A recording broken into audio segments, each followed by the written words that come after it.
flying around John Crowley, he's a lead pilot in the Forest Service, and I befriended him like many years ago, at a forest meeting.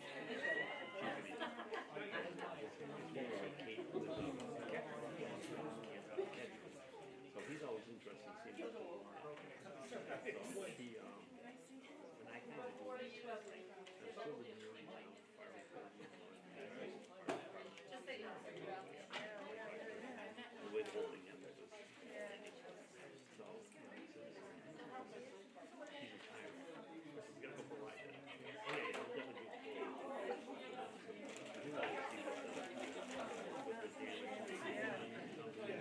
Basically from our farm, Sunday River, it just was there. Then you got Miles Street.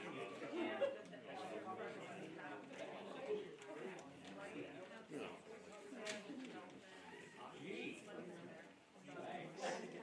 Yeah, oh yeah, it was really cool because and she came and said, cool.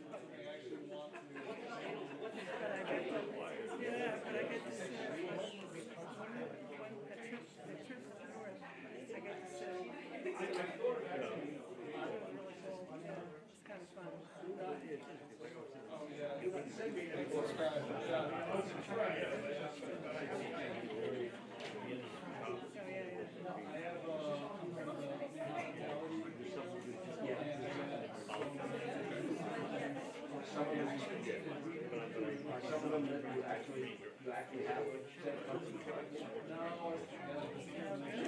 Oh, I see. Yeah, and it really was. Yeah.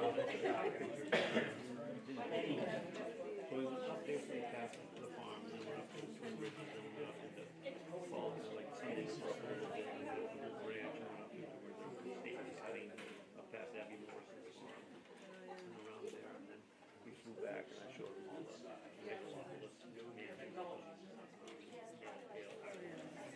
this is a lot of this raw stuff. They're all questioning, they clear the land. So,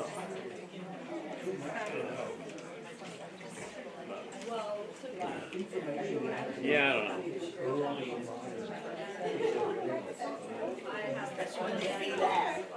But very.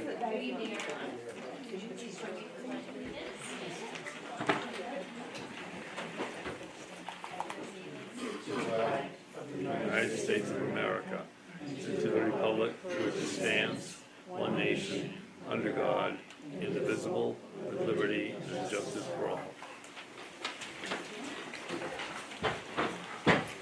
The first order of business is action on minutes. To see what action the board wishes to take regarding approval of the minutes from the meeting held on April 22nd, 2024. Do I have a motion? So moved. Second? Any discussion? Seeing none, all those in favor of approval of the minutes from April 22nd board meeting? Thank you. Next is the citizen comments. Is anyone here from the public that would like to speak?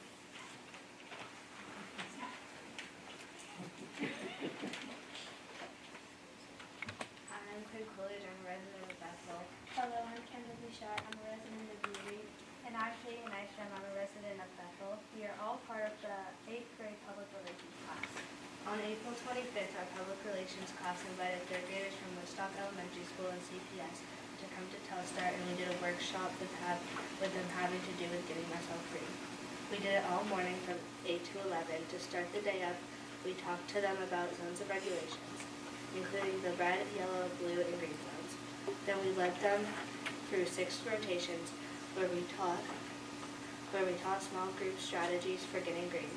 Every child had the chance to visit 5 of them. The stations were a nature walk /HIT, which is a type of interval training, 2 fidget stations where they made bubble fish, putty, stress balls, and monkey noodles, coloring, rhythm sticks, and kindness and gratitude. We wanted to host the 6th graders so that we could create a positive experience for them at TMS. And we wanted to teach them some strategies that we have learned to regulate our emotions. We would also like you to know more about our spring sports.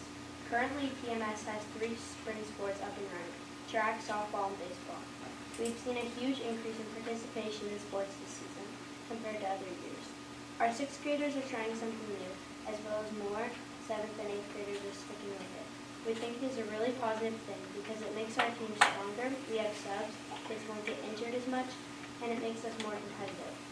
It's also good that kids are taking chances. Our school spirit improves, grade levels get to know each other better, and it brings our school community closer. As a grand total for this season, 57 students have signed up to participate in the spring sports. We love having the support from the stands and would like to invite board members to cheer on our Rebels. The next home games are a track meet on May 16th, and May 21st we are hosting softball and baseball games. Right now, our public relations class is working on a grade level escape rooms for the end of the year. The reason why we chose to do an escape room is because it requires teamwork and you really need to think out of the box while solving it. The escape room is a big part of the battle of the classes because it's the final thing wrapping it all together. Teams will compete in wrapped groups in different locations throughout the building. We are creating 3 different themed challenges. Our 6th graders are doing a museum heist, 7th is doing math scientist, and then 8th grade is doing prison escape. We are learning this takes a lot of work and planning, and we hope everyone enjoys it. Finally, we would like to thank Mrs. Cooley and the board for allowing time during the meetings for citizen comments. We like coming to your meetings to see how things work and sharing with you what's going on in our school.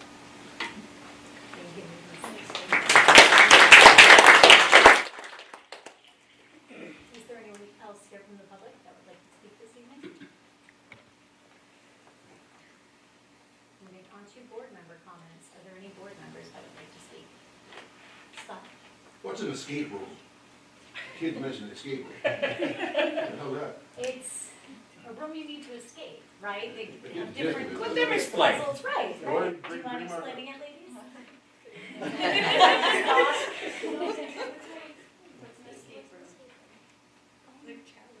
It's like, Talk about the one that you're creating. well, for my group, we, it's for the 6th graders, and so I think it was, we're museum heist, and, What is the purpose? So the idea is, great, it's the last day of school, it's a half day. Yeah. And so they're escaping into summer. And in an escape room, there's a bunch of different challenges and puzzles that you have to solve in order to get codes and clues to find the key to unlock an escape. And so one theme is Alright. museum heist. And so they had to create a whole story. You can buy these, but they're making them. And they're finding those, there's a lot of details to it. And so they created a story. There was a gem that was stolen. the Tomb Raiders stole the lapis lazuli from King Tut's tomb, and we have to, the 6th graders have to find out which museum it was in.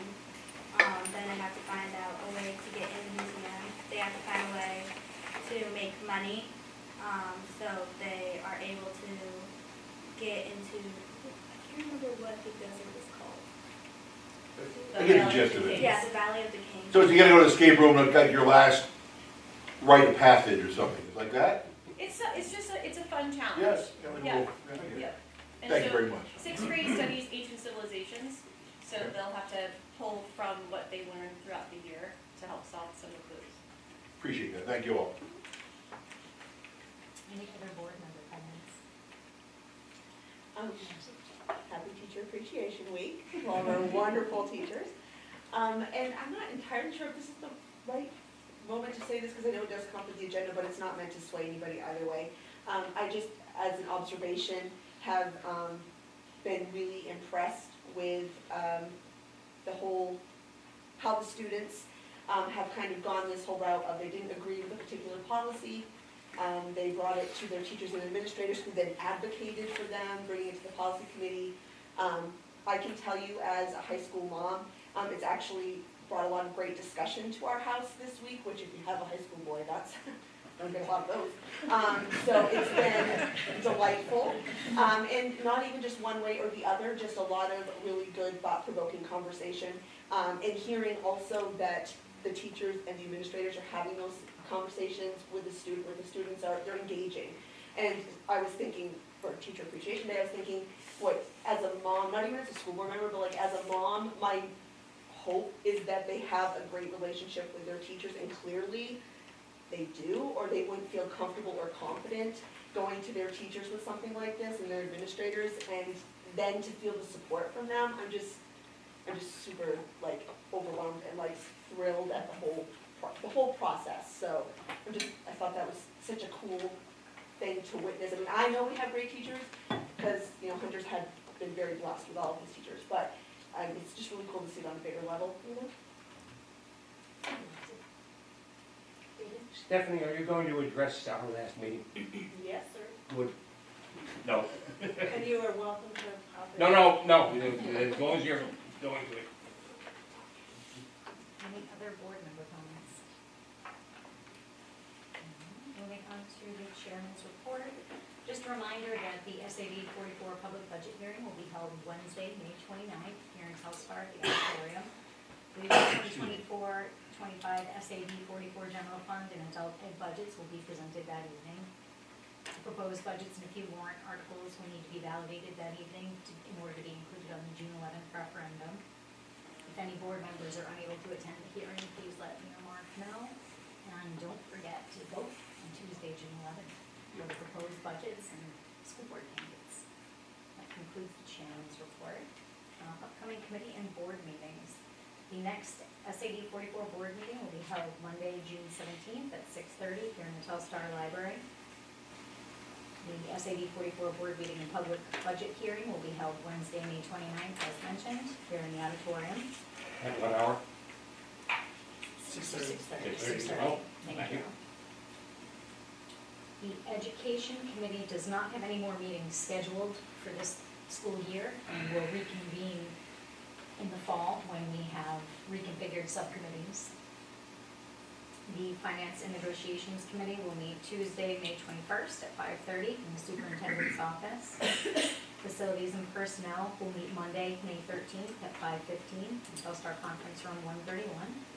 The Policy Committee falls into the same realm. There are no more meetings scheduled for this school year.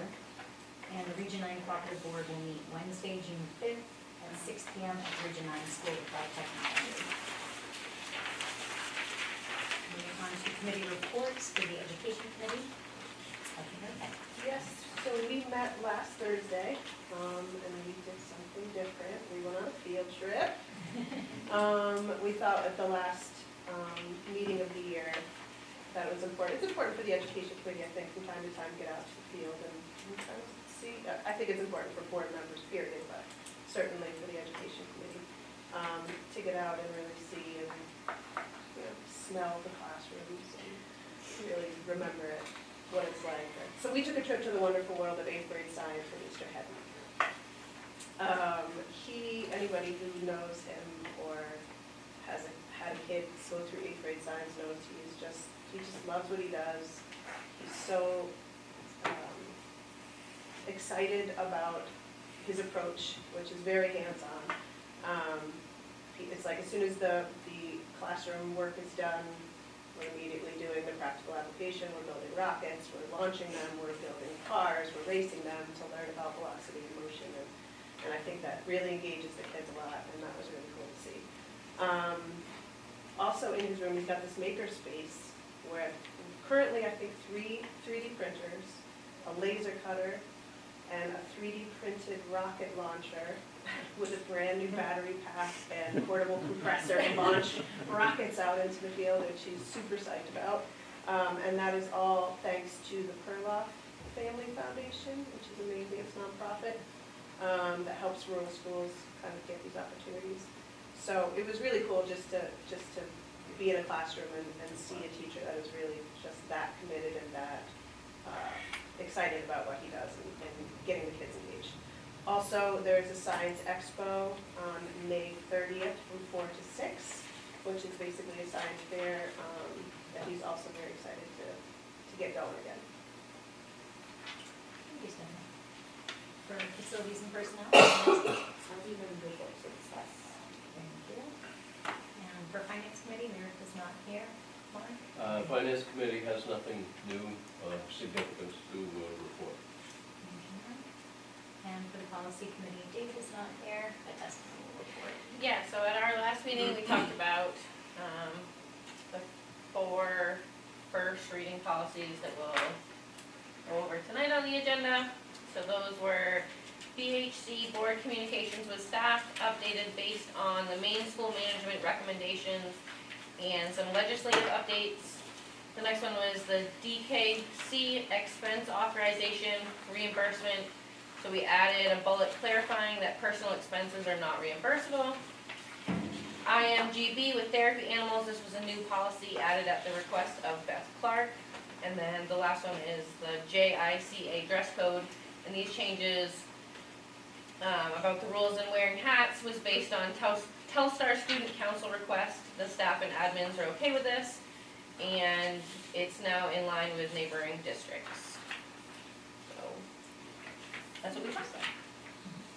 And for the Region 9 book report, Dave Jones. We had a scheduled meeting. It was an interesting meeting in that it's amazing how much is achieved in one evening, in that they voted on the budget, approved it, and then we went on to have the meeting.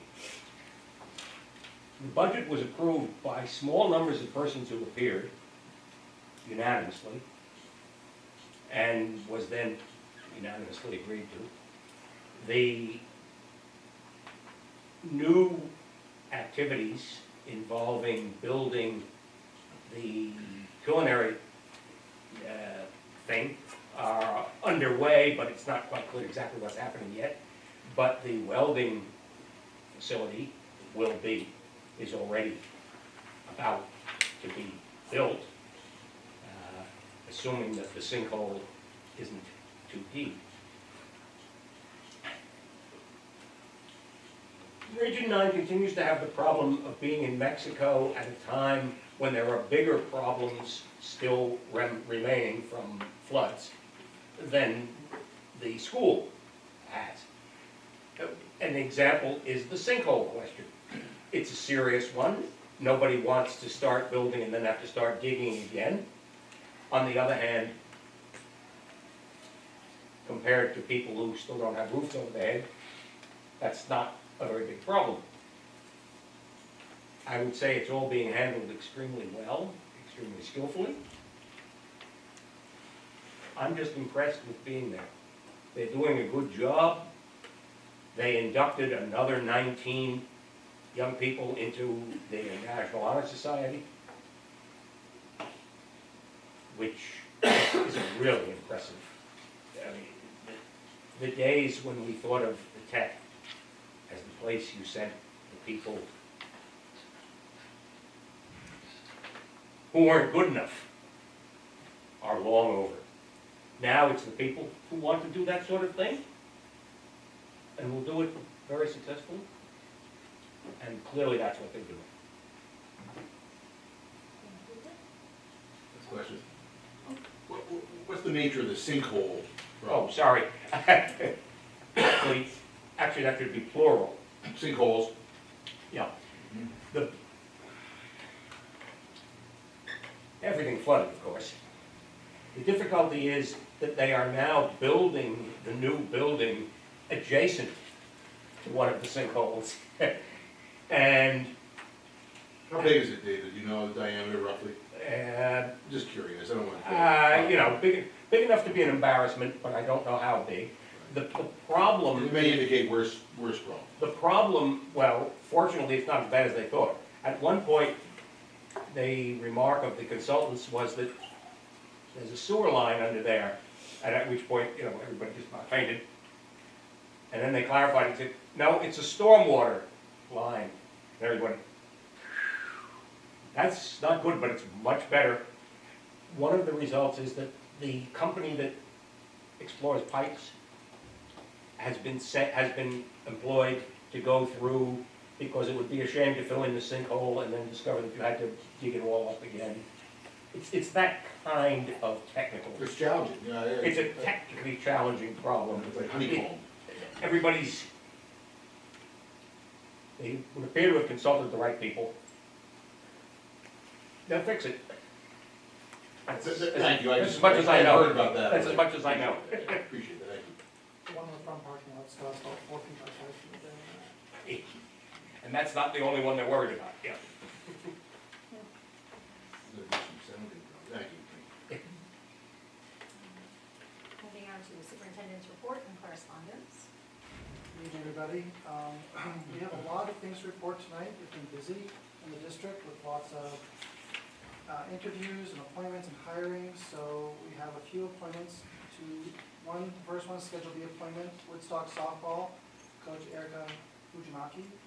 We have a new bus driver, Amy Lynn Stevens, who used to drive the district and is now returning to be a bus driver, and a new van driver, Miranda Perry.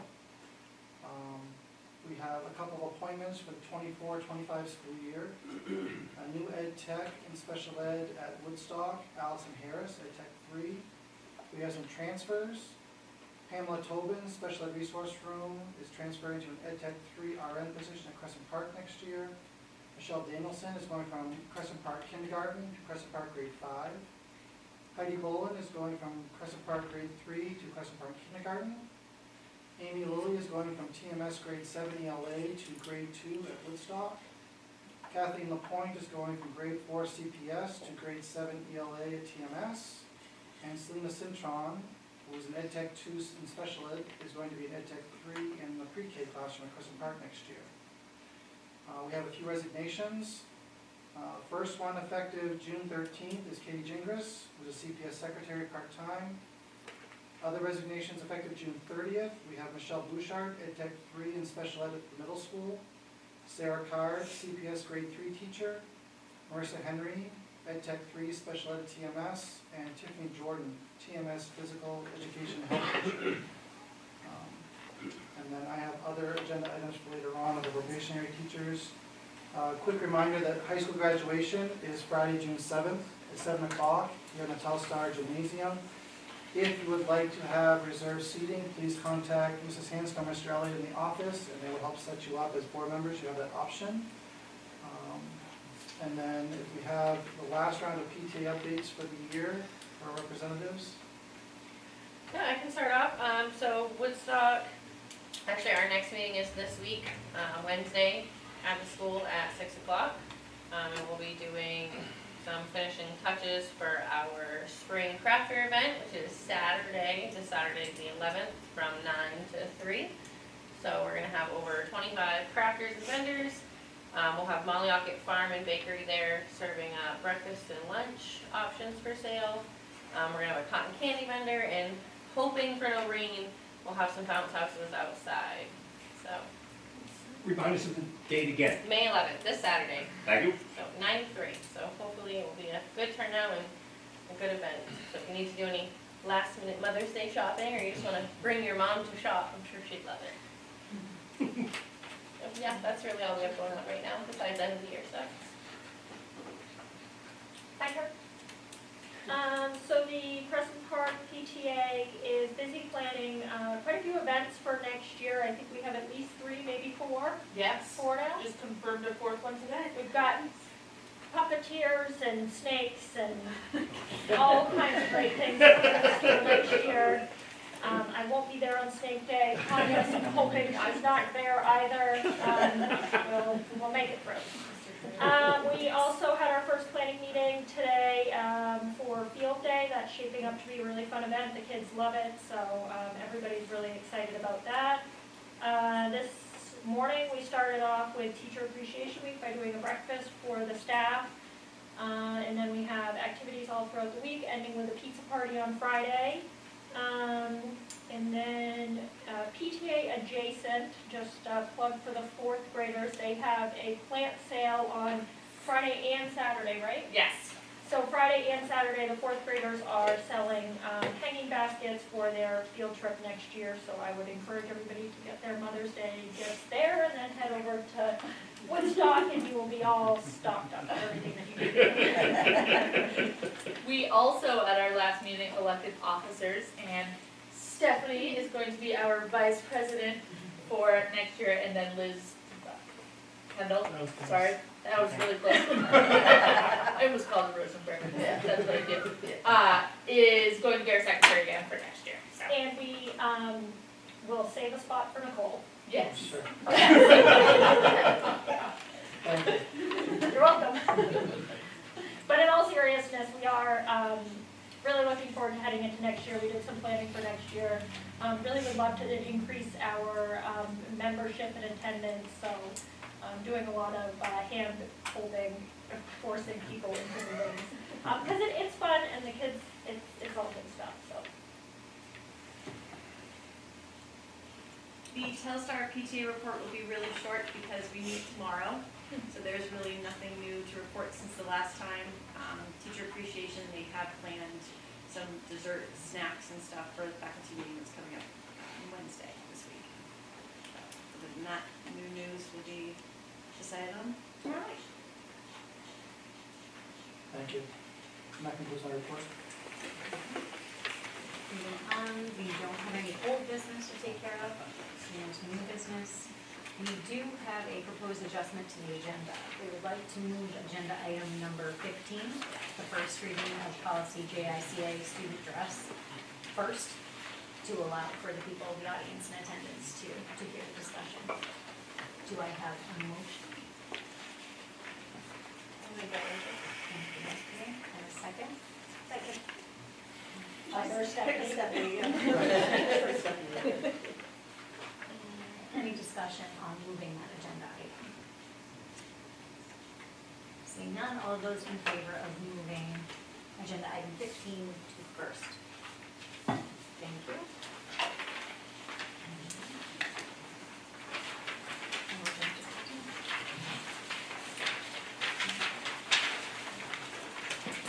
To see what action the board wishes to take regarding approval of the first reading of policy JICA, student dress, and the policy committee will have a recommendation. We recommend approval. The policy committee has a recommendation. We do not need a second. Discussion. Did this come up last meeting? Or is this the No, first? this is the first, yes. I just wanted to know what it came from, and then just the setup for it, but where did it come from? And to be honest, my biggest question is the security implications, where cameras are higher and it blocks spaces pretty easily. Okay, so, it was brought to our attention, based on the recommendation by John Elliott, based on the student council of, I believe, high school, had brought them a presentation. They had an issue, I guess you could call it, or a change that they wanted, and so they wanted to go about it the correct way, and so they were encouraged to, form a presentation, which they did, which we got to see in a handout, at the meeting, asking for the hat policy to be changed. It would be in line with all the districts around us, from Oxford Hills to Rumford, everywhere around us is allowing hats. It was asked if the security issue would be an issue, and we were told no, that the hats do not block that in a way that makes it impossible. We do have a report from Scott Parker, that Mark can read off, but we were in agreement that hoods do affect that, and so hoods will not be allowed. And then we decided that it was best brought to everyone here based on the fact that the kids, did their due diligence and went about it the correct way, and it seemed to fit what was in line. Is there a limit to the size of hat? Being a high school boy myself one time, coming in with a giant funny hat to be that guy? Is there a size limit? Teachers can ask in their classrooms that they Okay. can be removed. So that is one one thing that we did. We do have a couple of people in the audience this evening that have worked on this process, so we can deviate from our norm a little bit and have a little. I would say just in direct relation to that, because that's a good one. Yeah, I probably was the same type too. So I would refer back to the fact that if you come into school and cause some sort of distraction for others, I have that to fall back on. And if that becomes a problem, then I can easily go in there and use that as default and say that, yeah, it's a disruption to the classroom, please remove your hat. And then if they don't, they would, but if they don't, then you have to follow the disciplinary practice and insubordination at that point. I find it ironic, I get detention all the time for reading, so I'm asking these questions now. Yeah. Yeah. So, thank you for letting me speak, and you can jump in too if you'd like. Ella Hops from, Ella Hops from our student council. Thank you. Yes, Ella actually did a great presentation with the whole student council. The policy committee was able to see the visuals that went with it, but unfortunately you didn't get to hear the incredible verbal that went with it too. Multiple students that were involved in answering my questions as we went forward. And a couple of just points is really what the students are looking at is eliminating the hats from the rule. They want to be able to wear hats in the building. And when we looked at Oxford Hills, Buckfield, Mountain Valley, all the schools around us, they have the same policy where they don't allow hoods because it is a safety thing for the cameras, but they do allow the hats. And this actually started long before I even became an administrator, with students saying, we want to change this rule, but no one is doing it right. And I can remember Mr. Kenny telling the students, saying, look, if you want to do something right, there's a process, and explaining it to them. And they never really took it upon themselves to actually follow the process that they were told to do. Until now. Student council took that on as something that they wanted to do, and I was totally impressed by the presentation. And Ella would love to say something now. I would just like to clarify on why we would want the hats coming from a student. Personally, over my years of being a student, I have realized that there is more tension in between the teachers and the students with the hat rule than without the hat rule, because there is that thing of, oh, I don't want to take my hat off, but I want to keep this on for, it makes me feel comfortable, but the teacher has tension, and now that student and that teacher have a relationship that's now very tense.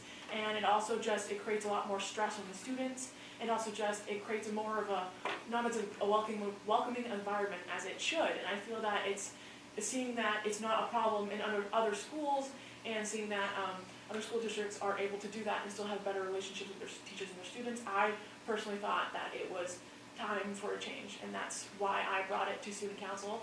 I said, hey, I think I've seen a fair enough people complain about it, and I haven't seen a lot of teachers, other than trying to enforce the rule because they're teachers, really care about it otherwise. So when I sent out a form to ask the teachers, why does this really important for you? And the overwhelming response was no.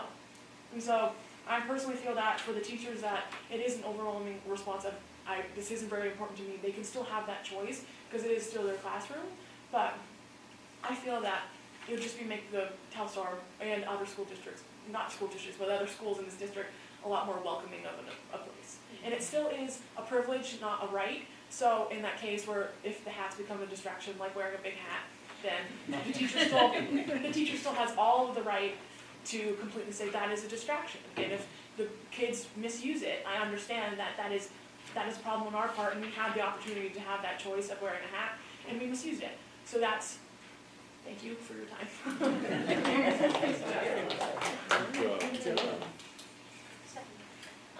Thank you so much for your efforts, because I think it's really cool for kids to, like you said, kids to see and learn how things work. So I'm really impressed by the whole student council. I think you guys have done a great job. With that being said, I do kind of feel like I'm backtracking a bit from the conversations that we've had in the policy committee meeting. We looked at this last Monday, I believe. Kind of last minute, I feel like we realized that we were making district-wide policy, and that this will also impact the elementary school students. So after thinking about that a bit, I did a little bit of research, and to no fault of yours, I don't want you to think you didn't do your job. The elementary school staff apparently has not yet been surveyed on this, so I feel like that might be something that's important to do, because this policy does have implications for them. And they have other different considerations to think about when they're dealing with little ones wearing hats around and whatnot. So I think it might be important to hear what they have to say about the policy. And then I also think that we should look at the part in there that says that teachers retain the authority to ask that all hats be removed while students are in the classroom. I think that's a little bit wishy-washy. I think if we have a policy, it should be the policy. And I think that might create, like you talked about, removing the tension between student and teacher. I think that's just setting some teachers up for, uncomfortable, unnecessary situations where teacher X allows for the hat and teacher Y doesn't allow for the hat. I think if we're going to make a policy, then we should stand up tall and have the policy be the policy. That's my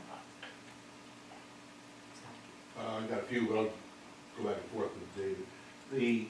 This is first reading tonight, so if this thing goes forward and gets voted, it wouldn't be voted until June 17th? Yes. So it goes into effect next year. What grade is Ella in? I'm a senior next year. So you're next year, so Yeah. your class, you would be the first Yes. affected. I got one other question for now. Student council, democracy, all that. What if the student council, what if they have other ideas about how to run the schools that they don't agree with? Does everything come forward, it's kind of a setup, but if they don't want exams anymore, do they get to just petition for no exams, or petition for something else? I mean, I'm being facetious, but at some level, everyone, it's all about speaking out. That's what the world's about. The world's also about a lot of rules. The world is full of rules at all ages. Just thoughts. I don't know how I'm going to vote, but I'm not overly warmed up with the notion. I think Stephanie talks about some missing pieces. I think about the teacher in the classroom, and you got kids with hats on. When you talk to somebody, they got their hat on, employ anything, it is a little bit of a message of, I don't quite respect you. I got better to do than be here. And that to me, that's what the hat, and then you get it in the, she's right, it ought to be uniform, but then you're putting teachers standing there and they got half a dozen kids with MAGA hats on or something like that, and they really don't, where are they? So that's a thought. Thank you, Mr. Chair. And I think it's worth noting too that anything that would come to the board would be vetted by a subcommittee first. So ultimately, we have the discretion what the board can see. So, ditching exams or anything isn't just going to land on our lap. But Well, in this case, it was brought forward because the administration brought it forward.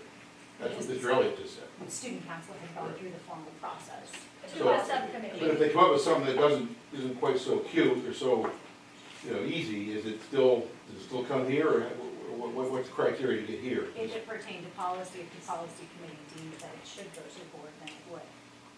But it would be vetted by the pertinent Okay. subcommittee. Fair enough, before thank going you. to the board. David? I'm just checking. I can think quickly of at least two categories of persons for whom head covering would be a religious matter. And I take it that has always been acknowledged as such, It's currently the policy. and therefore won't change if the policy becomes even more relaxed about that. It will have no such effect. Thank you. Do we know if any of the surrounding elementary schools, it's a district-wide policy and they allow their elementary kids to wear hats as well? I do believe that's what I was seeing, at least at Oxford Hills. That was the one school I double checked with. I'm not sure. I know the high school procedures. We did, as a policy committee, ask that it was checked with both principals of the elementary schools, how they felt about it. And they both reported back, we were told, that they were okay with it. I don't know if either of them has the option to speak as John did. May I? I will just echo kind of what Stephanie said.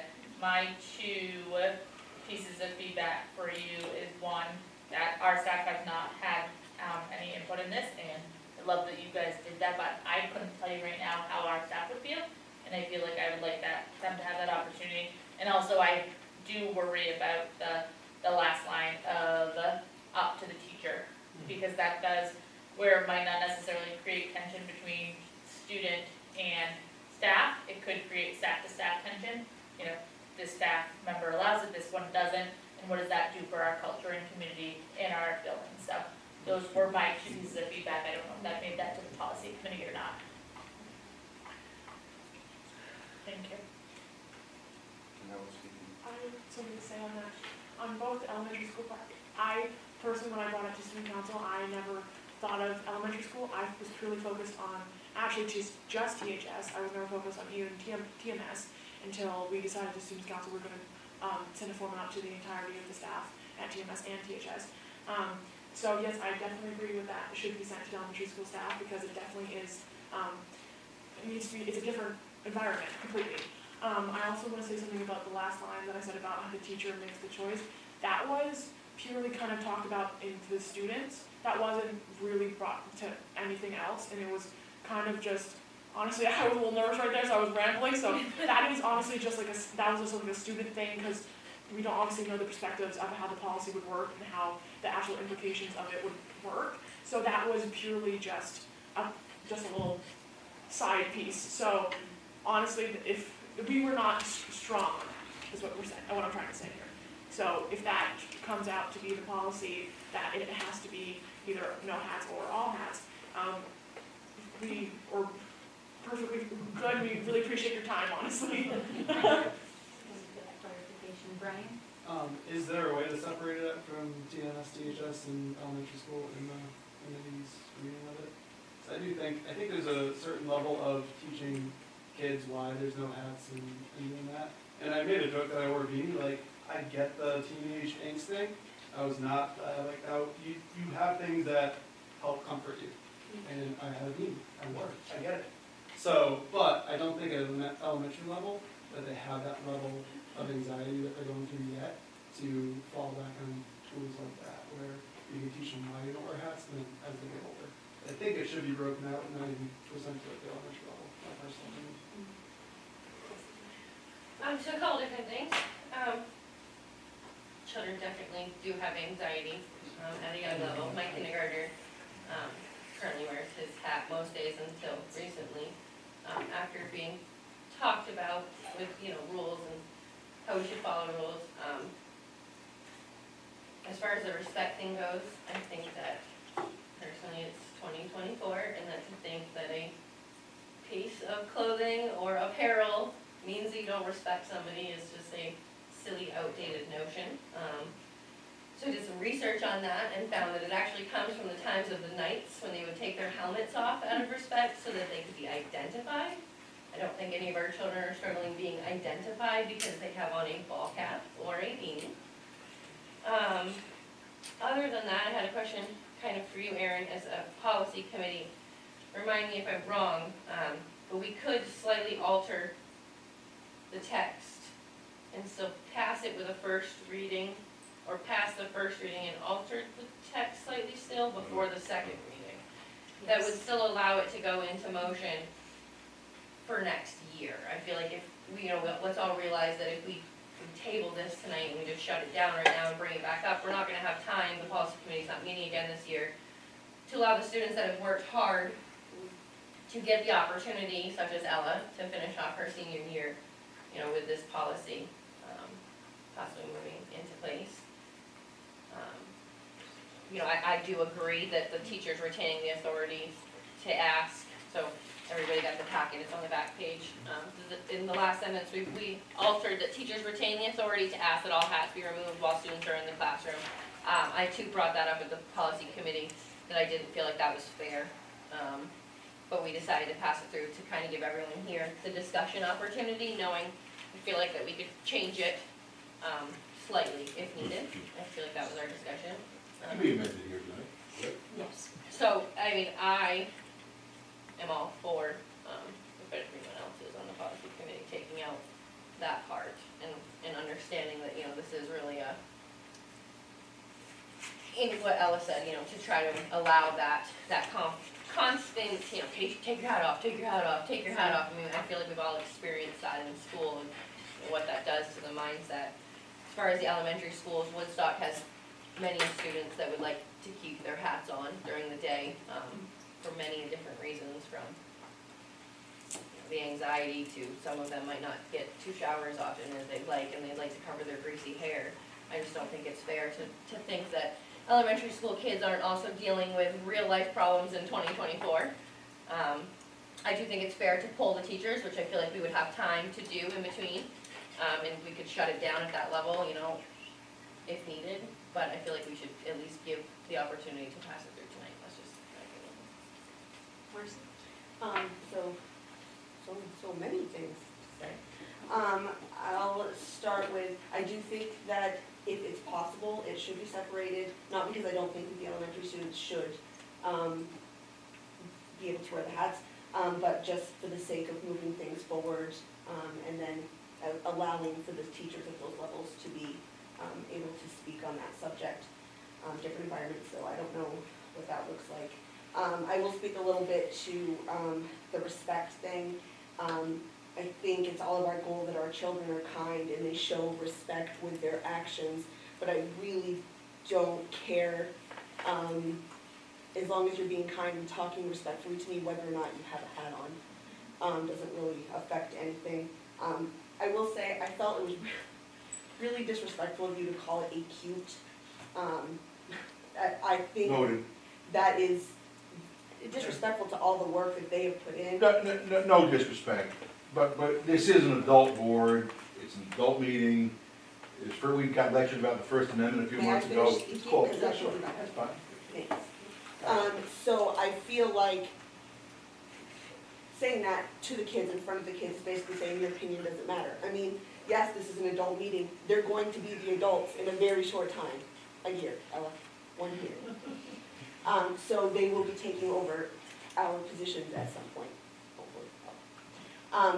So I think, and you spoke to, would they be bringing the exams to the board? Well, hopefully, if they felt strongly enough that they felt that it was not appropriate and they could make a great case, they should still be bringing it to the policy committee, whether we think it's appropriate or not.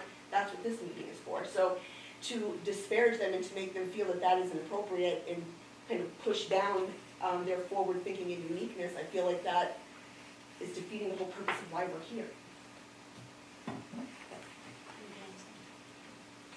Hypothetical, Dave was. So if the hats go in, unless it's sexual violence, hate speech, you can wear things like Trump for president, Biden for president, that's all fits into the hat, right? And John Deere, could be anything. Could you have I see hats with M16s with American flag backdrop, would that be okay?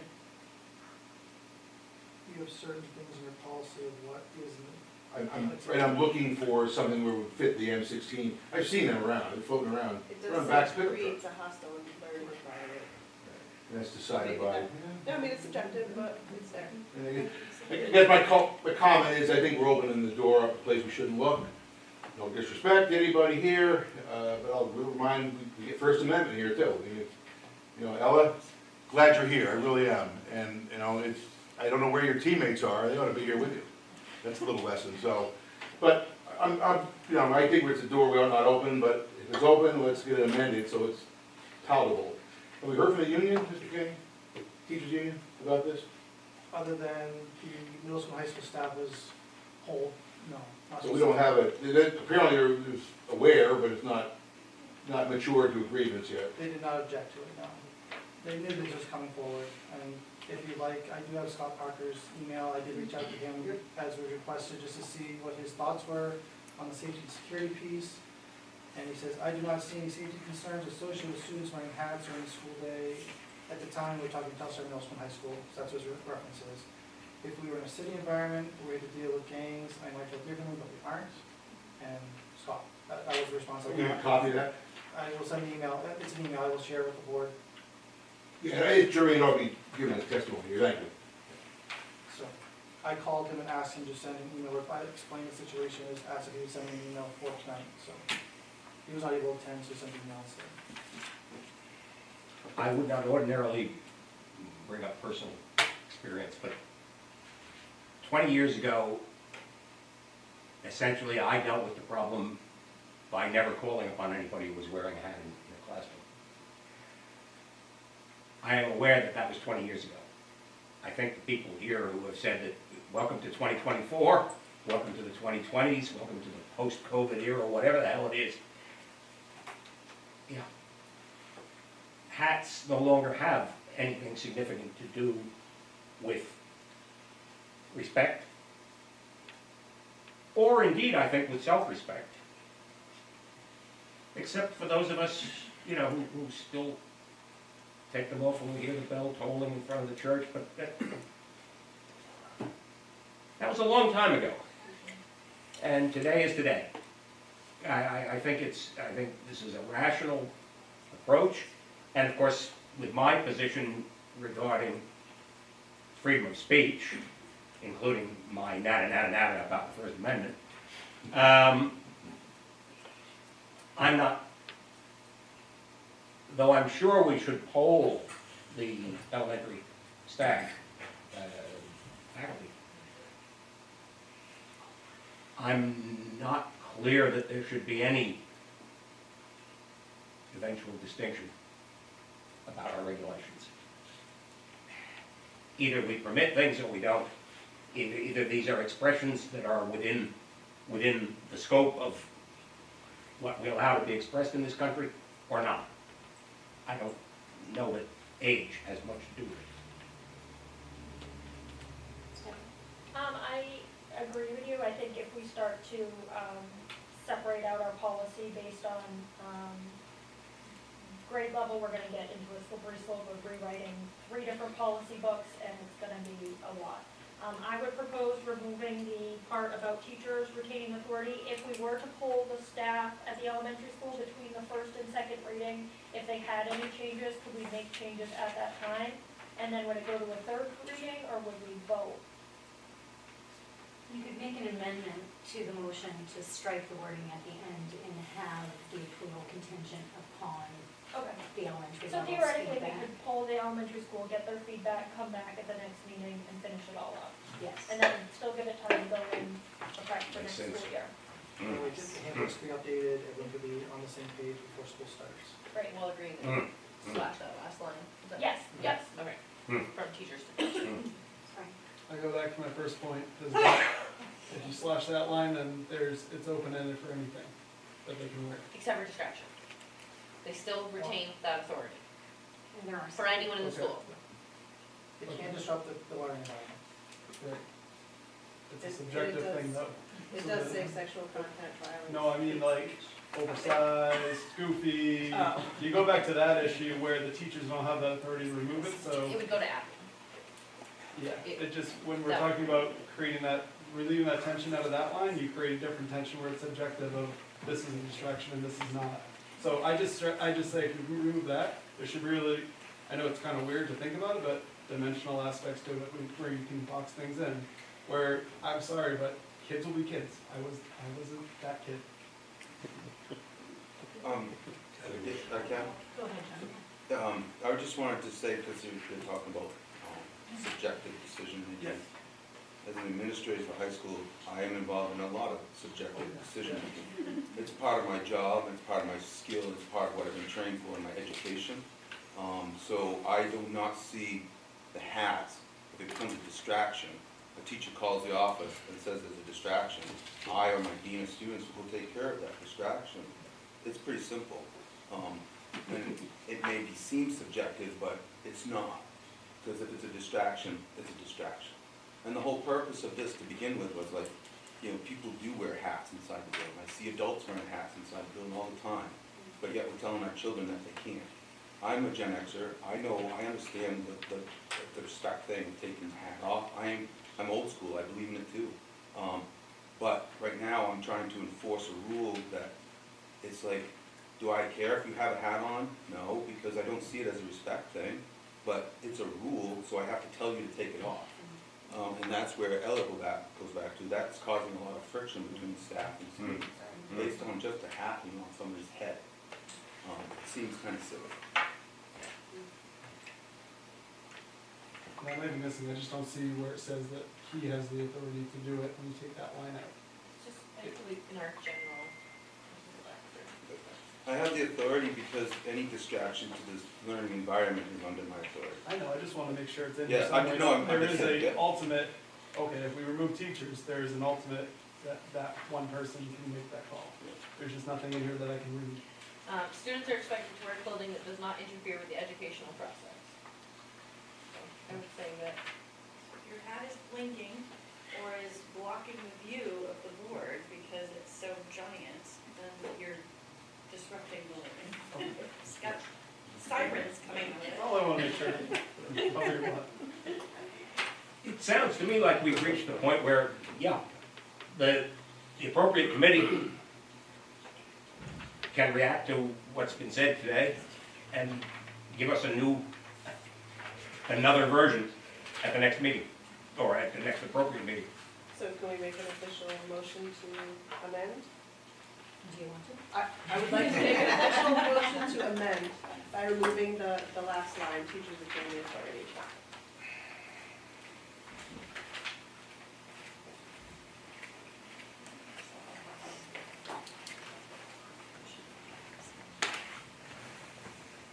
Do you need a second? I think so. I'd like to second that. Well, my hesitation was, do we want to include anything about the elementary feedback rather than having multiple amendments? Right. If that's the general consensus, I don't want to steer or, They should be heard. Okay. Pending second reading approval. right, This is just to get the first reading. Right, right. You're still gathering your Right. information. Doesn't change the reading of the policy at this time until you choose, if you choose to amend it at that time based on the feedback you get elementary. Tanya, do you feel you can hold a staff between meetings? sure can. Thank you. Send me a color and detail. Oh, yes, that as well. so Stephanie's made the amendment to strike that line. Strike the last line. And Stephanie seconded the. Any discussion on the amendment? If there was one thing to leave in, it would be that sentence. So I'm gonna vote against the amendment, but that's where we are. I wanna ask Mark, what do you think? What do you think it is? What do I think? Yeah. It's always been a rule, so I've always enforced the rules. Is it the hill to die on? No. Okay. It has created so many issues, and it wastes so much time and energy trying to chase this down. There are other things to focus on in the school day. There's not. I was always trained and raised that you take your hat off when you say you don't wear it in the house, you know. There's still pieces in there with the pledge and all of the, different things are happening that hats will be removed because that is important to still teach. I feel outdated if I fight it because time to change. That's a fair answer. Yep. Thank you. The next question I have, if this policy gets put into place, is it grievable by the teachers unions, or the Education Association, TEA? Does it become a grievable act, is it material to be grieved? Things that are agreeable are usually based on their contract, not on the policies. So if something that violates their contract. Thank you. I don't want to take up too much time, but we are looking at technically we're doing the whole student dress policy, and I'm not trying to talk about the whole policy. It looks like December 2021, was that when the policy was last updated? And was that some significant changes on student dress and whatnot? That procedure took almost a year to Okay. go through. It was vetted with students and staff, PTA had input. It was quite a significant overhaul. Great. And just to add that, if we know that all the surrounding districts have done so without seeing any negative fallout, that should be considered. If there was something that came up, we would know that.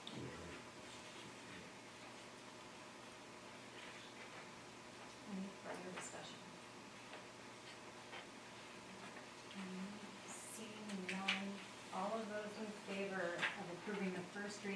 policy JICA, student dress as amended.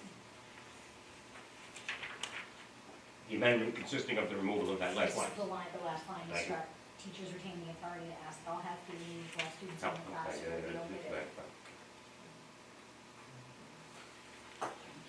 Any against? Opposed?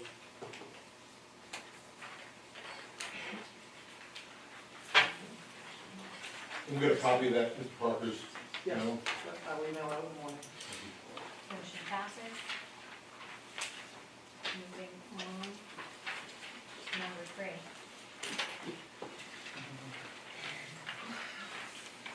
Number 3, to see what action the board wishes to take regarding the approval for a vote to call a district school board referendum election and approve the warrants for that purpose. For whichever board member is brave enough to make the motion, I would ask that you read the proposed motion in its entirety. Any takers? I'll do it. Thank you. I move that the vote entitled, "Vote to Call and Approve the Warrant and Notice of Election for an At-Large School Board Election be approved in form presented to this meeting, and that a copy of said vote be included with the minutes of this meeting. Vote to call and approve the warrant and notice of election for an at-large school board election. Voted that the article and notice of election presented to the meeting be approved, and that an election be called for June 11th, 2024 for the purpose of conducting an at-large school board election as described therein. Were there any lawyers involved in that, or? Definitely. Were there any uninvolved? Do I have a second? Any discussion? Seeing none, all those in favor of approving the motion as read? And the sign. Thank you. Get your pen ready. No red. Now, as you practice this, Deb wants to point out, you need to sign on the same line on each document as it comes around, so please make sure you're staying in the same order. Legal, the same, because multiple copies go out. I'm last. Already messed Just like the pen company. These election things are just, It's lots of paperwork. You don't want to mess it up. Tomorrow. Don't do it again. It's easy for us, we're at the front end, we'll certainly be on the right line. These are about as clear as some of the ones that we sign now electronically. Bear no resemblance to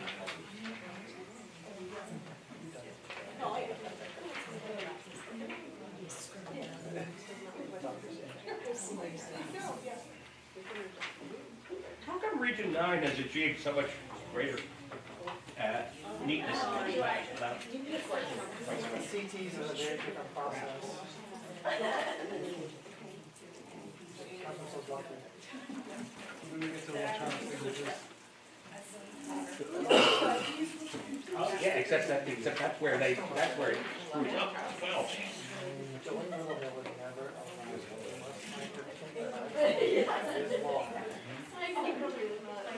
Perhaps we should be using quill pens and lead. Well, if we're taking our helmets off. Yeah, right, we might as well, yeah, right, absolutely.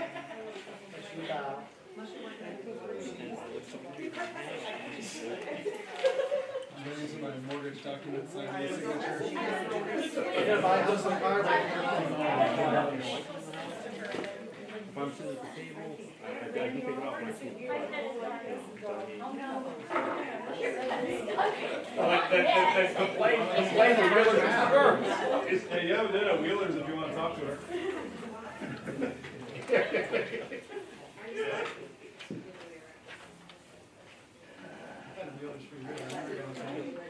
No, they never given me anything. the house in upstairs. Who? No idea. I'm happy to sit and read it. Yeah. I'm sure you do.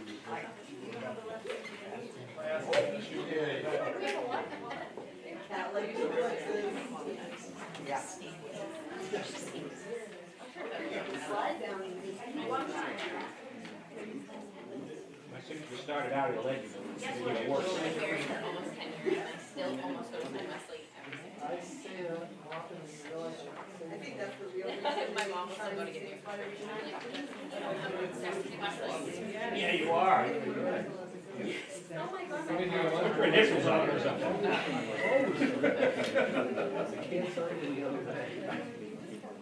I could write that, I've never learned it. I've never learned it. I think one of the last, things that I actually learned first as a nice one. Yeah. It went away real quick after everyone learned. I taught it as a part.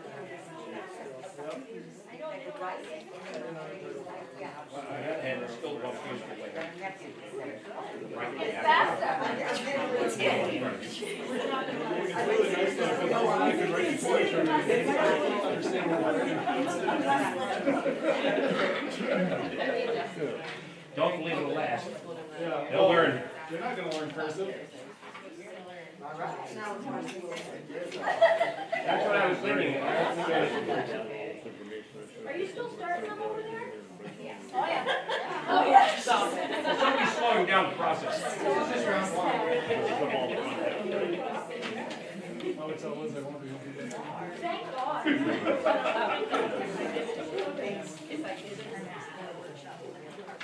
It hadn't occurred to me that I would be able to get out this early. I'm just saying, one time I had a managers meeting at a bounce house, we're gonna have one at CPS in a while. We do one over there, do a board meeting at a bounce house. She asked who we were getting our bachelor's from. You know, you're gonna have to go through Justin. We are. Yeah. We're getting axe throwing too. Oh, that's cool. We're getting two. I have actually too, but it's real life. No, we're not getting it. She was the blow up one.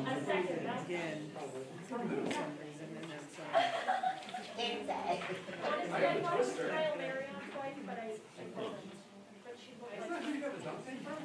Then it was Kyle. Yeah, I'm pretty sure. Yeah, you guys know that, right? DBA? They approved the budget, so This didn't last year, so they told me they. Is that it? Three more. All right. Well, maybe Crescent Park actually, but somebody's so off. they approved it, now they're making it so It's not your problem.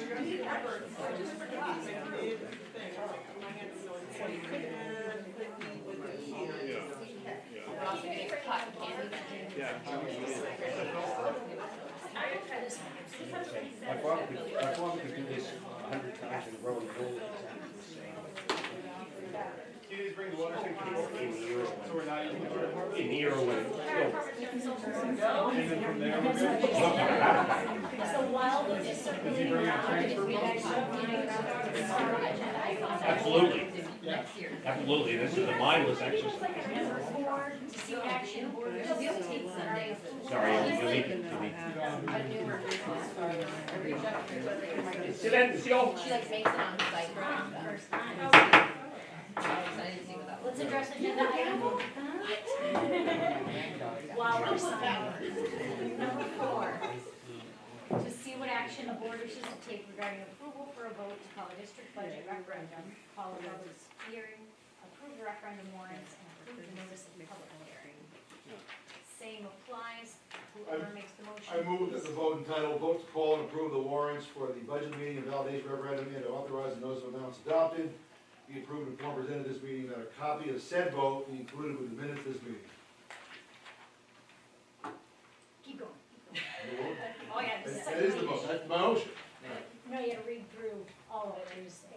Vote to call and approve the warrants for the budget meeting and the budget validation referendum and to authorize the notice of amounts adopted. Voted that the warrant for the Main School Administrative District number 44, the district budget meeting presented at the meeting be approved and that a district budget meeting be called for May 29th, 2024 for the purpose of voting on the annual budget for the district for the 2024-25 fiscal year. You have a continuation on the next page? All right, ditto. That's a long one. I told myself.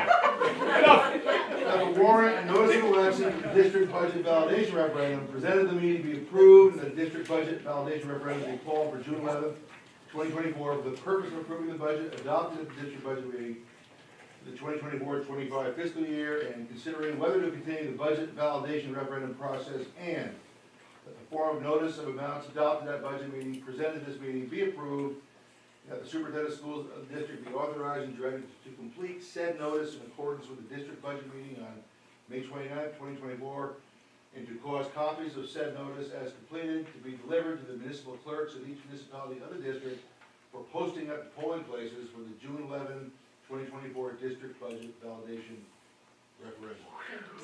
There you go. Do I have a second? All right. Any discussion? Seeing none, all those in favor of approving the motion as read? Thank you. Is it possible to move that as all members of the board are literate, we need not do this? We need not. She's gonna stay.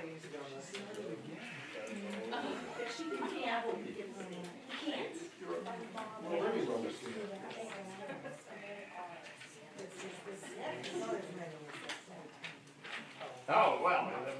Well, there's 40 of those, 10 of those. Let's do 50 more, it's okay.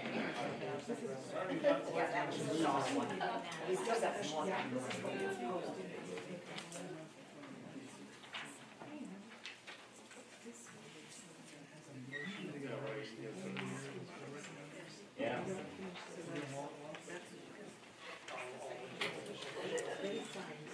And then once you do the public hearing,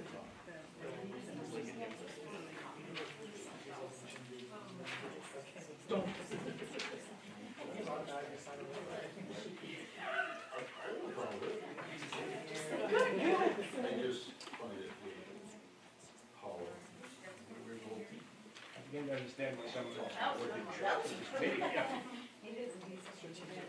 There was an Olympics for that.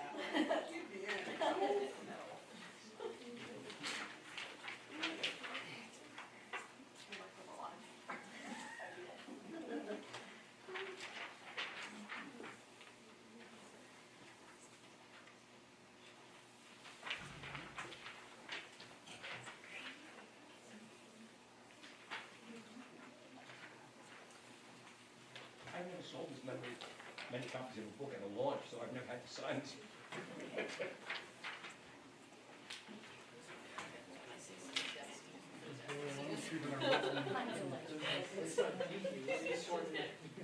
That's, yeah, just get the first letters.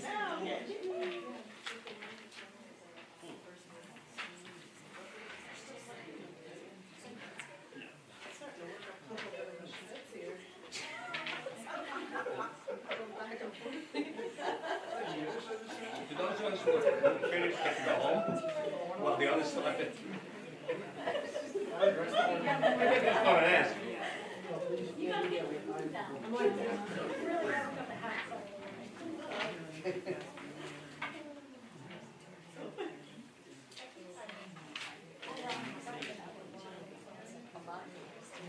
Oh, that's all right. Can't encroach on other lines. I'm going there.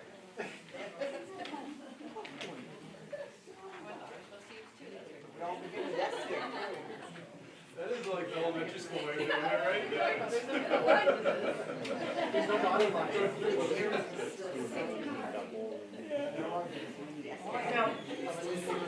Now, the next generation of board members who aren't going to be able to write, who aren't going to know how to write cursive, how the hell are they going to sign these documents? It'll be electronic. You go back to the 1800s and say make your mark. Yeah, right. Maybe she doesn't live there. Maybe she doesn't live there. Who's next? Make your mark. Who's next?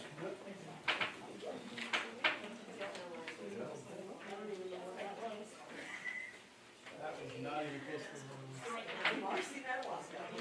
Sometimes my name is Annie instead of E. Yours looks the best out of everybody. Keep reaching out every time I'm in here. She does this for a living. Sorry.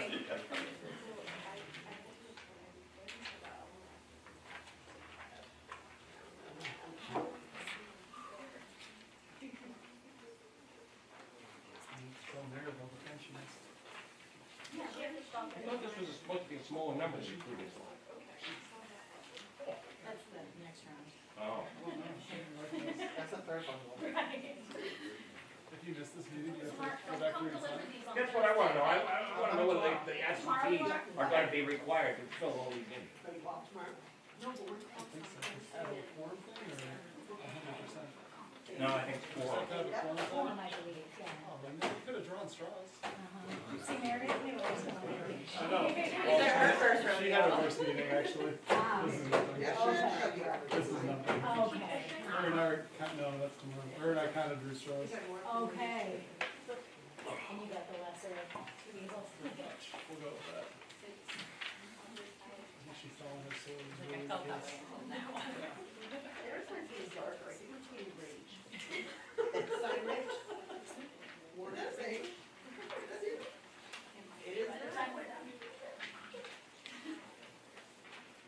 I think fishing's tomorrow. Is it 2 days?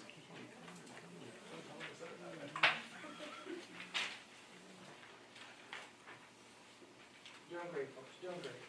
Keep it up. Thanks. Thanks, Coach. Welcome. Oh, you're signing over there too. I am. I thought that was Does it make you feel better? No, he's part of the suffering. And as Deb pointed out, I have a second page to sign every single one of these as they're delivered. Genius lawyer does this. The real question is, I'm sure there are. are our hours billed by them? Oh, yeah. By the way, Mark, you catch up with Brenda. Yes. I'm waiting to send No, you know. Yeah, paper cut. Wait, Winging it at her. good, I mean, compared to, you know, other possibilities I was thinking. Yeah, I am. It's getting darker. Gonna get all Oh, mixed up geez. here. Oh, I and think moved I'm that holding spot. my pen tighter. I wouldn't mess me up. Squad. It's all right, they're out of order anyway. By the time I'm done with them, they are.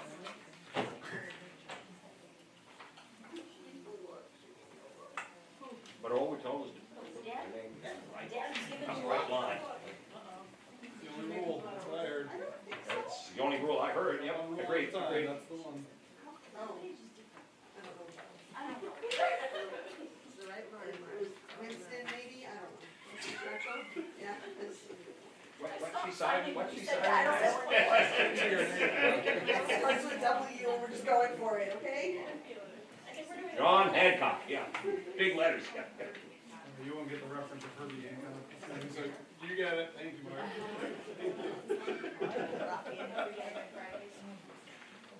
A video. I would be impressed if you did. Sorry, Scott. I did not see that. Now, this one says only school board signs, so what's the point about that? Is there anybody else signing? I sign after. Oh, you don't sign. After the referendum will go on the 29th. No, I see, okay. I was just- Make sure nothing changes.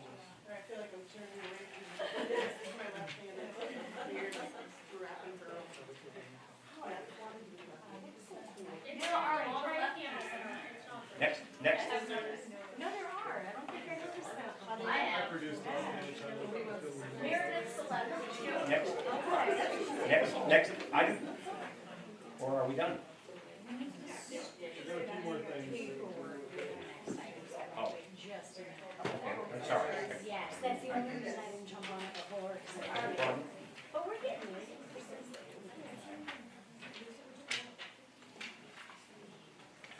Why don't I feel like you're judging me right now? I'll set it out of the way, so. Oh, I'm watching them. Just like the checkbook, that's. Just gone from looking mean to looking like his, so whatever. Yes, we'll look at it. And the rest will. Right, Sometimes I'm pretty sure I keep starting with something instead of each, so. yes. Wow, that was really good. That was almost exactly. All right, I'm gonna move on to agenda item number 5, while we're finishing signing. To see what action the board wishes to take regarding approval of the superintendent's nomination of the following individuals to a first probationary contract for the 2024-2025 school year. Jen Chapin, CPS 3rd grade, Lucy Carter, CPS grade 4, Laura Carlson, TMS grade 8 math, Karen Puya, WES grade 5, Anne Marie Toida, WES special education, and Jennifer Evans, CPS special education. And the superintendent will have a recommendation. I am very happy to recommend this whole slate of staff. It's exciting to be able to have positions posted, You want these back, right? interviewed, like I said again, interviewed and hopefully filled before the end of the school year instead of doing it in July and August. That has not always been able to be the practice in the case. All of these people went through their interview process with their respective building committees and are very excited about the possibilities for them to be joining staff come fall. And I will be calling all of them tomorrow, pending your approval this evening. You all certified, Mike? They are.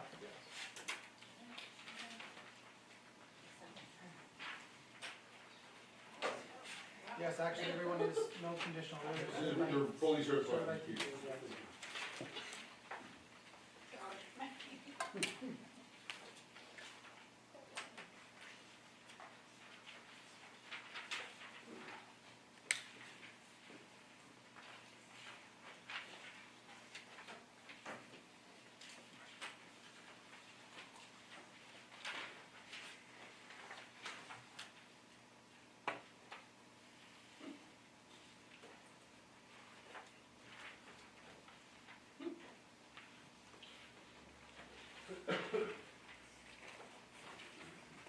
You'll also notice that, other than one, it's actually a seasoned group of staff, which is also nice, for many reasons.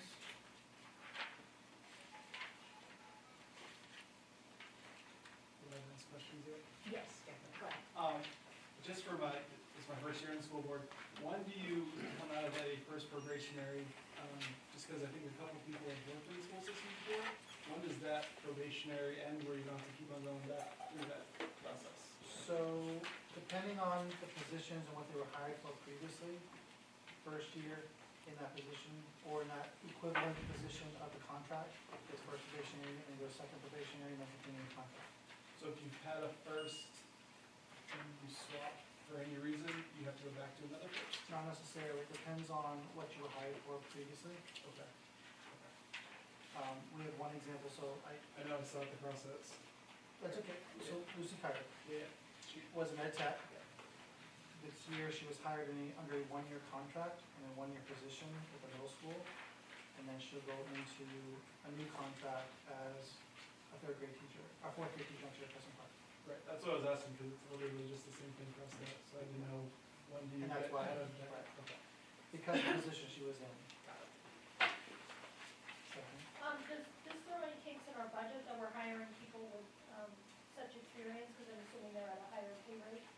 They are, but we budget for it. We budget for the middle of the pack for experience, so we have flexibility on either end. Great. So, It is more. I had some help with that. You were answered very quickly, very, very. Yes. I will take Well, that's- it. Does this cover everything that we have? For this, No, I mean, number like, 5. everything that we're hiring for right now, that we know of? No, because we have the 2 additional resignations that just came in Okay. over the weekend. So Where we're not done yet, but we are much further along than usual and in really good shape. And we are posting now for these positions that we know of. And as new ones come to light, we will continuously keep posting and advertising. What would you say is these are experienced people who have plenty of potential, possible jobs. What's the attraction? What's brought them here? Some have moved to the area. Some are coming from other districts where class sizes are double and technology is less. Aren't they as competitive and not quite the same, but their teaching situation is different. Thank you. What's the driving distance, the address is blacked out, which is fine. Is anybody physically relocating to work here? following David's question? Or are they all got domiciles established? There are two, let's see, I'll get this right, I'll go to the list.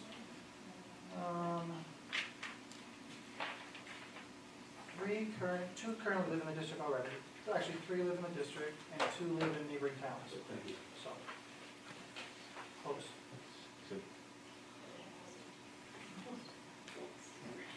Okay. That's cool. It took me a second. Yeah, yeah, one thing, hell, nice.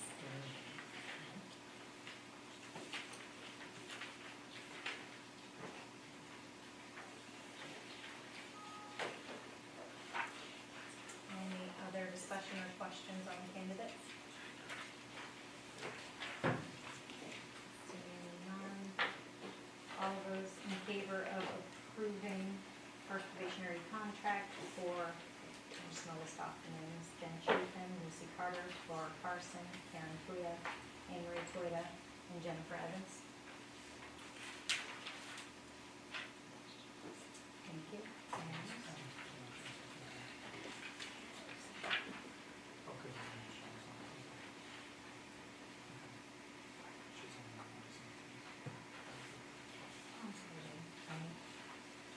Just backtracked exactly.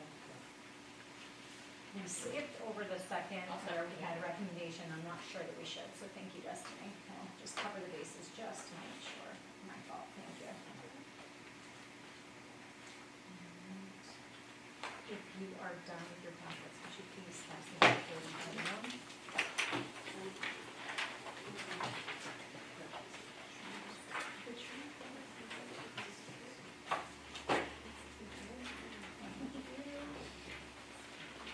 Number 6, to see what action the board wishes to take regarding approval of the superintendent's nomination of the following individuals from the first probationary contract to a second probationary contract for the 2024-2025 school year. Jesse Anderson, District Special Ed Social Worker. Beth Clark, WS Title I. Regina Fiorentini, TMS Social Studies. Melissa Kilborn, WS Phys Ed. Heather O'Leary, TMS Social Studies. Morgan Richmond, THS English.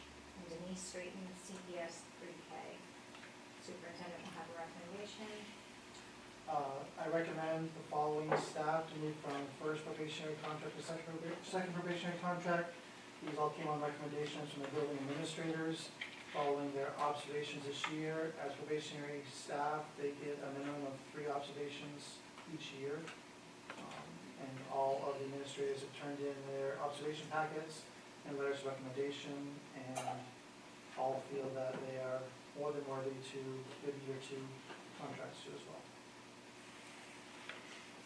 Do we have a motion to approve the transition from first probationary contract to second probationary contract for these individuals?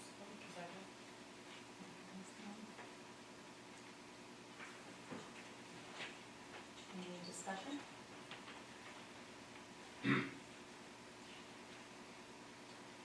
Seeing none, all those in favor of approving from first probationary contract to second probationary contract the individuals listed in the motion? Thank you. Number 7, to see what action the board wishes to take regarding approval of the superintendent's nomination of the following individuals from a second probationary contract to a continuing contract for the 2024-2025 school year. Katie Andrews, TMS Science. Lorna Dever, THS Foreign Language. Brianna Douglas, TMS Math. Brittany Douglas, TMS Guidance. Samantha Grosso, WS Kindergarten. Natasha Howard, CPS Special Education. And Danielle Johannesson, THS Social Studies. Superintendent will have a recommendation. Again, all these staff members had 3 observations again this year. In their second year here, each administrator feels that they have done a satisfactory job and are excited to have them join the staff full-time next year as continuing contract. And that is also my recommendation.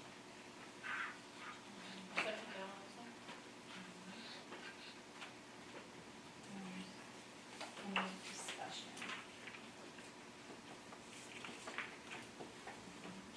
Seeing none, all those in favor of approve? Can I separate out the Brianna Douglas and Brittany Douglas, as I'd like to my husband's employed by there. Yes.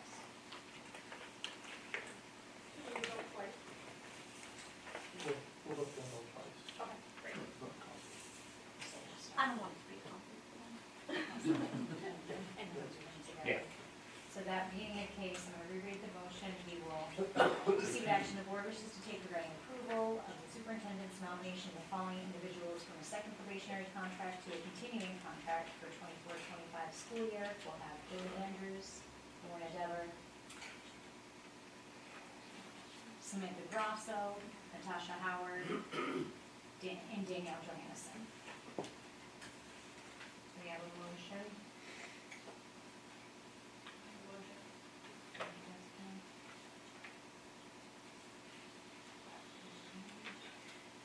Any discussion on those candidates?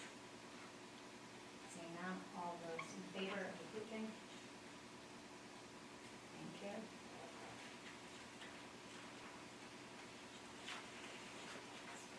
Seven B, see what action the board wishes to take regarding approval of the superintendent's nomination of Brianna Douglas and Brittany Douglas from a second probationary contract to a continuing contract for 24-25 school year. Do I have a motion? Motion approved. Thank you, Stephanie. Any discussion? I just want to say I'm only abstaining because my husband's employed by them. I think they're perfectly wonderful candidates, but I don't want there to ever be any issues for them, so that's why I'm abstaining. Any further discussion? Seeing none, all of those in favor of approving to transition to a continuing contract for Brianna Douglas and Brittany Douglas?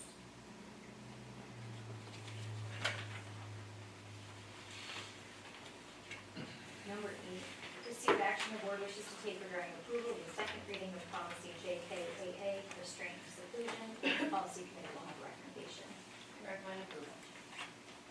We do not need a second. Is there any discussion? Seeing none, all those in favor of approving the second reading of policy JKAA? Thank you, it's unanimous. Number 9, to see what action the board wishes to take regarding approval of the second reading of policy IKAB, progress reports, and the policy committee will have a recommendation. Recommend approval. Thank you. We do not need a second. Any discussion? Seeing none, all those in favor of approving the second reading of policy IKAB? Thank you, it's unanimous. Number 10, to see what action the board wishes to take regarding approval of the second reading of policy IKAC, parent conferences, and the policy committee will have a recommendation. We recommend approval. Thank you. Any discussion? Seeing none, all those in favor of approving the second reading of policy IKAC? Thank you, it's unanimous. Number 11, to see what action the board wishes to take regarding approval of the second reading of policy BBAB, board self-evaluation. Policy committee will have a recommendation. We recommend approval. Thank you. Any discussion? Seeing none, all those in favor? I have, Thank you, I sorry. just think that if we're going to put in that we're doing self-evaluations, we should have a plan going into next school year of, how we're gonna do that. So, I think we should be thinking about that, whether it's a workshop or something like that. So,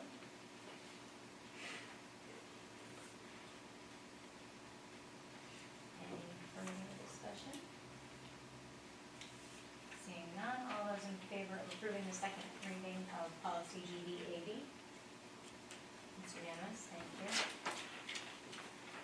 Number 12, to see what action the board wishes to take regarding approval of the first reading of policy BHC, board communications. And the policy committee will have a recommendation. We recommend approval. Thank you. Any discussion? Seeing none, all those in favor of approving the first reading of policy BHC? Thank you, it's unanimous. Number 13, to see what action the board wishes to take regarding approval of the first reading of policy DKC, expense authorization dash reimbursement. The policy committee will have a recommendation. We recommend approval. Thank you. Any discussion? Seeing none, all those in favor of approving the first reading of policy DKC? Thank you, it's unanimous. And number 14, to see what action the board wishes to take regarding approval of the first reading of policy IMGB, therapy animals. And the policy committee will have a recommendation. We recommend approval on that one also. Thank you. Any discussion? Brian? Surrounding districts, do they have something like this already that we can reference to? Does anybody know? For therapy, not ADA service. Policy was, it didn't just come out of thin air, yeah. I understand that, It was but brought to us, but Cape it was Elizabeth? Cape Elizabeth, I couldn't remember, yeah. Beth had brought it to us from Cape Elizabeth. And it's not to cover the chickens, we found that out. Chickens were already allowed. The only, I mean, therapy versus service animals, I deal with this all the time. It is a very slippery slope, to be completely honest. And you can go online and go to Amazon and buy a therapy certificate in January. And I know there's a whole bunch of rules and stuff in here about it, but there's no real clear training that a dog has to have, or they have to go through. It's very open-ended when you get to therapy dogs versus ADA allowed dogs. And I think it opens up a very big door for a lot of issues, to be completely honest. I know they can be removed, but again, it creates that tension in the classroom that we just went through with that other proposal we talked about. You voted for it. What? You voted for that. No, I'm saying if they're talking about the tension, this I think Alright. creates a lot more tension. There's a reason for this, and there's some, it's a little bit, Did you I did, I read read through through the it. definition? Yep. What, so we are requiring it to be certified. Again, you can get a certificate through any means for a therapy dog versus an Yep. ADA dog for those two guideline questions. And we did understand that, it was pointed out to us that the language on this policy does fault all of it back on the owner, and keeping us covered as far as like issues that could occur, is what we were told, and that. We just had a 40-minute discussion on the hat and introducing the dog. No, yeah, I just, that's what we were told that it just, that, right? I think the intent of the policy is for adults to be the owner, correct? You can't have a child be the owner of the dog. That, like visiting dogs, not like to be there all day long as a therapy dog, right? To be like used as outside, like on a nature walk trail, or to come into like PE, or during like reading time, or maybe for library, not like an all-day necessarily kind of situation. Does it define I that? We might want to update that maybe. Yeah, I was gonna say that. That was the intent. there are certain dogs in mind. No, it would be for children first. Yeah. But they wouldn't be Okay. bringing their Oh, no, they wouldn't be bringing their own Correct. dogs. Yes, Right. yes, Right. yes.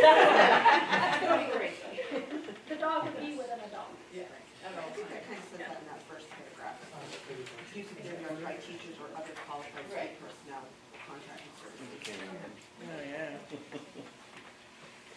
Yeah, this isn't like bring your pet to school day. There's another problem. That wasn't what we were at least hearing for intent when we were pushing it through as a policy committee. Correct. I mean, even as adults, I mean, I work with adults as a living, and adults are just as bad as having a kid with a therapy animal versus an EDA dog. There's a big difference in training and how they behave, and I just think it opens a lot of issues that could happen. Are they not already open? No, therapy and ADA service animals are completely different. Right. Totally different. And yeah, and we are acknowledging that as a policy committee, that this is for therapy dogs, for the lower end of.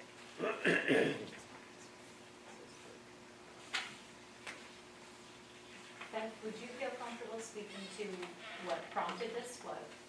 I think all of our schools, pre-COVID and post-COVID, have been working towards building a trauma-informed culture to support kids develop resiliency strategies.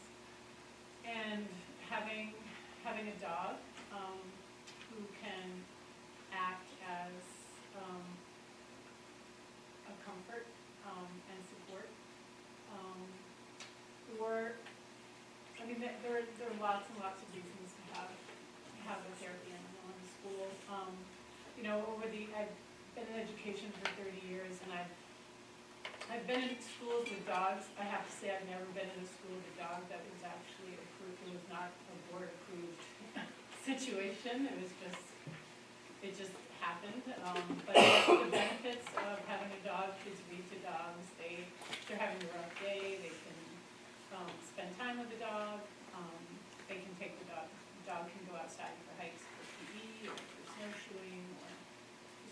opportunity to provide kids with some comfort and some ways to kind of support regulating their nervous systems and help them it's not, I mean, that's it, it's.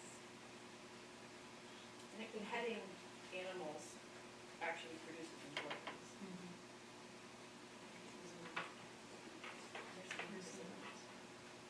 It's basically a resource for the kids to utilize if they need to come down.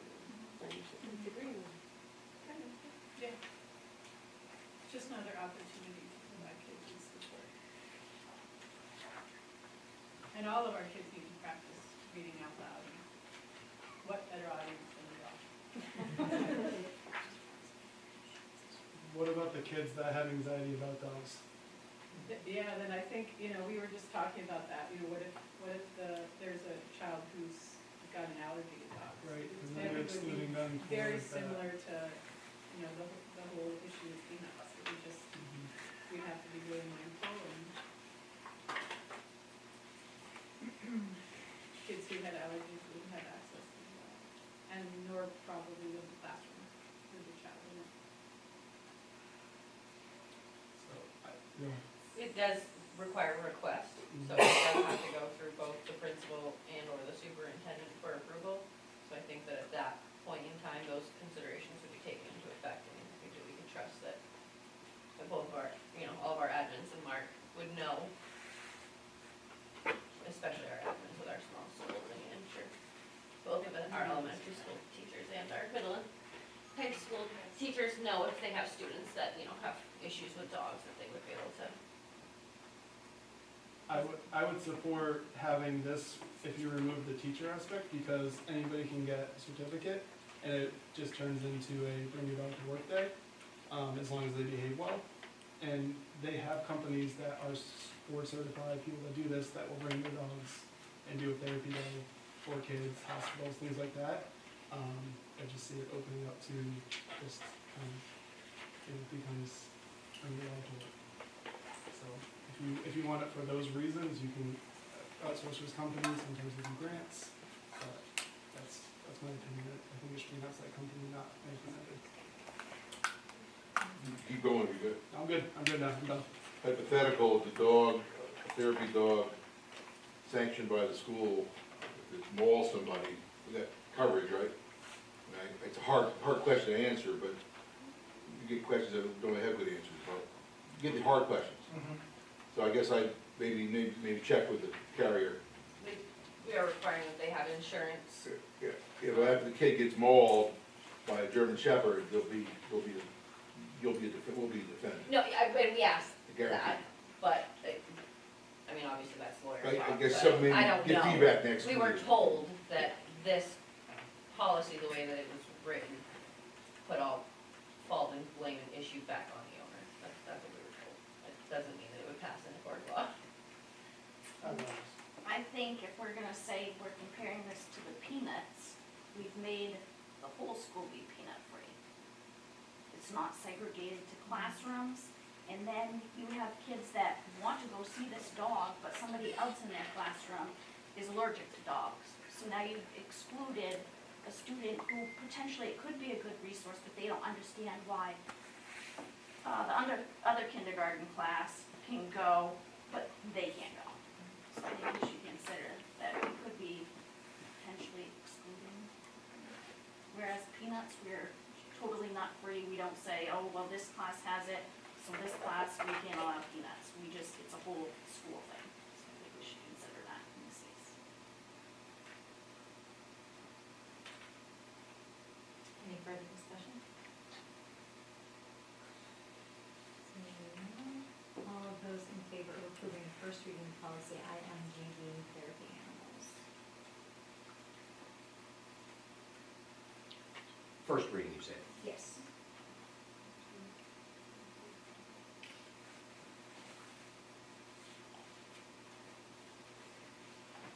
All of those opposed?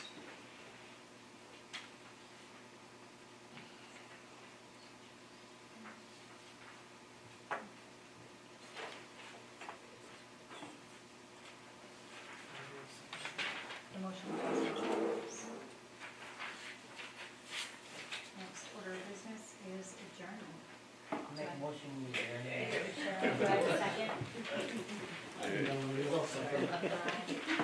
Woodstock closes All it. those in favor?